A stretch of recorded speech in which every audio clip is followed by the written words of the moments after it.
One of the best things about sports is the parallel to nature, the hierarchy, loss, accomplishment, a clear who's better. But the networks we rely on, mainly ESPN, but there are others, they've swapped real dialogue for reality TV drama. I would have immediately swung on them. That was convenient. I'm just saying, hold on, time out. A steaming pile of clickbait garbage floating down the river. And guess what? It's your fault. You keep clicking. ESPN's not about sports anymore, it's about profit, negative emotion, outrage, hot takes, cheap shots. All this drives engagement. Stephen A. Smith yelling, "Blasphemous!" is not... it's not analysis, it's a tantrum dressed up as insight. Kendrick Perkins slurring juvenile nonsense. He unfollowed me, and then I blocked him on my cell phone. It's not expertise, it's a paycheck. This isn't middle school. It's worse than middle school. It's a reality show for sports fans who are too lazy to demand better. LeBron called it out on Pat McAfee's show last week. He's like, why do they shit on everybody? Because it works, dude. Steven taking shots at Bronny's nepotism. It's a button-pushing circus, even if he does have a little bit of a point. And the circus is winning because we keep watching.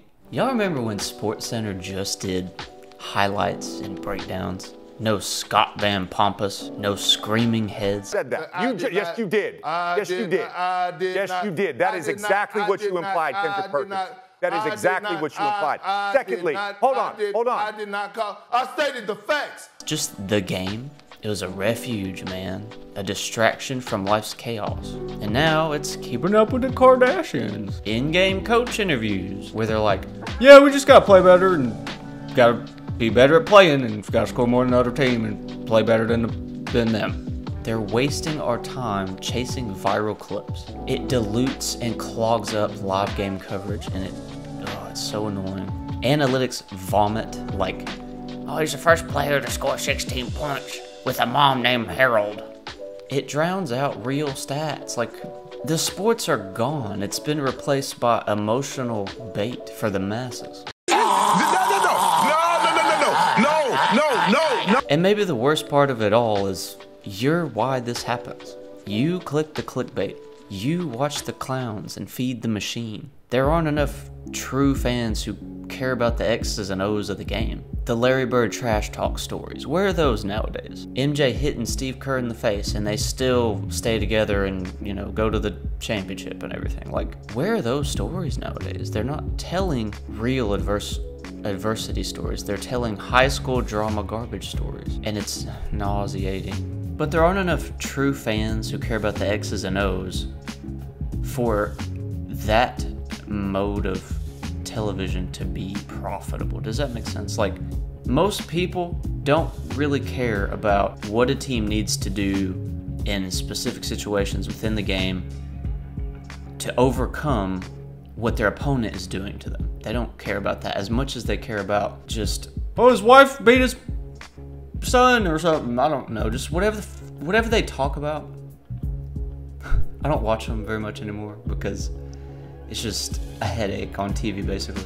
But like, I'm talking about First Take for the most part. That show, it's a great show in the sense that people watch it, but it's terrible for sports because we care about basketball, whereas First Take cares about the controversy and the drama within player relationships and things like that. And it's like, to a degree, that does factor into games. Man, for the amount of times you watch these shows and you just see them yelling about the most irrelevant stuff ever. Who's got the biggest forehead? Top 5 foreheads in the NBA. And I know you've seen countless NBA Twitter takes, unhinged and uneducated, don't know what the hell they're talking about, but they say it with their entire being, like they mean it. And then when we argue with those dumbass points, we're spiraling for ESPN's bottom line. We've let our emotional immaturity turn sports into a shitstorm, and we're still watching it. So how do we fix it? I've been complaining. What's the solution to this problem? There isn't one. We have to get smarter as a general populace. We have to get more emotionally mature. We have to be media literate. I have a minors in journalism and I'm get tricked all the time. And I'm dumb, but I'm not the dumbest of people, like NBA Twitter dumb. Maybe I am. I don't know. But if we were able to see the rage bait before they hooked us and our emotions drive us to retweet something or to quote tweet some garbage, we'd at the very least be able to tell ESPN and networks who are following their game plan that we're tired of that. And I don't know if people are tired of that. I don't think they are. I mean, maybe as a general populace we are, and we just don't talk about it as much. Maybe it's the outliers drive the conversation sort of thing, which is in so many cases what's happening. But it's like, unless you starve the beast, unless you have to stop watching First Take, which I know most X's and O's people are probably not watching First Take, because it's like, you know, if you were to go to your uncle for a sports take or something, that's that whole show.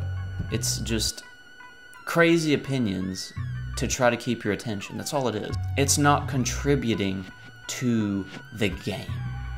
And it kills me, man. Because ESPN used to do that, man. SportsCenter used to be, you'd get home from school, and part of this is everything's better when you're a kid, I know that. But you grow up and all of that goes away and is replaced by just blasphemous! And that's everybody now. It's like, dude, I used to, okay, Skip Bayless and Stephen A. back in the day when they had, I guess it was First Take. That was the worst show on television of all time. I always hated that shit because it was I mean, it's not sports talk. It's just them arguing about nothing to fill 2 hours of content for no reason. And there's a place for that. I'm not even mad at the people who are watching that. What I'm mad about is that ESPN went in the direction of, they've kind of copy-pasted that confrontation, argumentative, for the sake of arguing, I'm gonna win the argument mentality into every show that they have. Every halftime show you see, pregame, postgame, everything is, well, hey, you gonna have to, he's got a big old forehead, and you gonna watch the foreheads, because I'm telling you, man, that field goal percentage is affected by the forehead. What's his forehead's wingspan? I'm just saying stupid shit right now, but that's basically what they talk about on First Take. It's the same thing. I'm saying nothing, and so are they. So why are we eating up all this nothing, bro? It's like eating at McDonald's for a year, bro. You gonna die. I mean, you're not gonna die, but you gonna want to because you feel horrible. This stuff's not good for your mental health. It's good to enjoy things, man. And First Take focuses on all of the negative stuff. And I think that's kind of the core of what I'm saying. It's like when you focus on just the negative aspects of that, people inherit that into other aspects of their life too. You know, it becomes like, if you enjoy sports and all the sports talk that you watch is negative, that is going to affect every other conversation you have for the rest of the day, because now you're thinking about the negative shit you saw and the thing that you enjoy. So now the thing that I enjoy is negative, and you know, depending on how many positive things I have in my life, that might be the only one or one of 5 things or something. Mentally, that is going to drive you into a hole, dude. So how do we fix it? We won't, unless we get smarter. And that's a hard thing to do. Media literacy would solve this problem. Our emotional maturity is in the gutter. And until we fix that, and that's a problem that I don't feel like you can fix. It takes too much effort for the average person to look at themselves in the mirror and say, am I full of shit? And is what I'm consuming good for me mentally? Is it going, you know, do people give a fuck about that? I don't know. I don't know if people even think about it. They probably don't. And I don't blame them, because shit, there's too much going on to think about stuff like that. So you just consume what's out there. And this is kind of the thing that I'm pissed off about ESPN about. It's like, you can add a lot of positivity to the world by talking about sports and the adversity within sports, and less so of this drama high school garbage, even though it makes money. And I know money is the focus of everything now. It's why I'm making this video, so I'm kind of a hypocrite in even saying that. The ability to see rage bait before it hooks us. Let's be real, most of us don't. We're stupid. We're really dumb. I'm a moron. And I'm kind of smart, which is sad. Really, the only way to get the message to ESPN is to put our eyeballs in the right places, man. The people driving the conversations, we need to stop paying attention to them because they lost the plot a long time ago. I miss the old days of SportsCenter, you know? I would love to come home and watch SportsCenter and not hear anything about politics, not hear anything about people's skin color or just irrelevant things that don't have to do with sports, or them making stats up with analytics to sell a product. I get it, it's part of the thing, but I think we've gone too far in that direction. I'm not saying don't do any of that, you have to do some of it. Please get better, ESPN, please. God, I don't know. How do you become media literate? It's a good question, because I don't fucking know. Develop hobbies, develop a personality. Be able to think for yourself, think critically, have educated opinions, not just reactions to things you don't like. You know, that's what emotional immaturity is. It's just reactions. And dude, I'm as guilty of this as everybody I'm talking about, okay? I'm the you as well.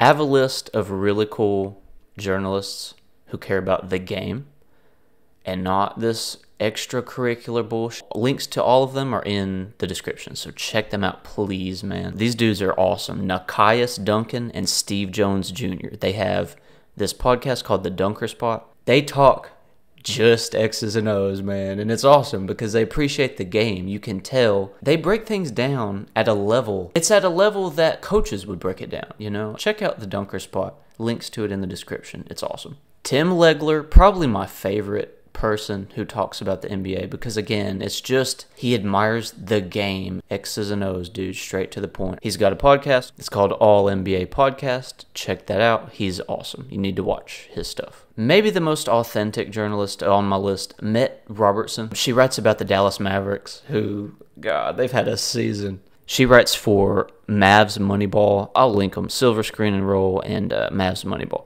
But check her stuff out, man. She is a former player. And I love perspectives of former players, especially when they're like really unique about the intricacies of the game. She's a phenomenal journalist and somebody who deserves more eyeballs. And I will add to this list as I think of them. That's what we got to do, man. We got to pay more attention to the people who are contributing to the sport and less so to the people who are negatively trying to just get a rise out of everybody for profit. If you made it this far into the video, do me a favor. When you see something on Twitter that makes you mad or, you know, causes an emotional reaction that's negative, right? Stop. Before you like retweet it or quote tweet it or whatever, just stop and think like, okay, if being negative here is going to add to the conversation, then I'll tweet it. But if it's not going to add to the conversation, don't fucking retweet it. God, we don't need more emotional crap online. You know, it dilutes, I hate to say better opinions, but that's what it is. It's like opinions that are relevant is what I mean, you know, relevant to the game.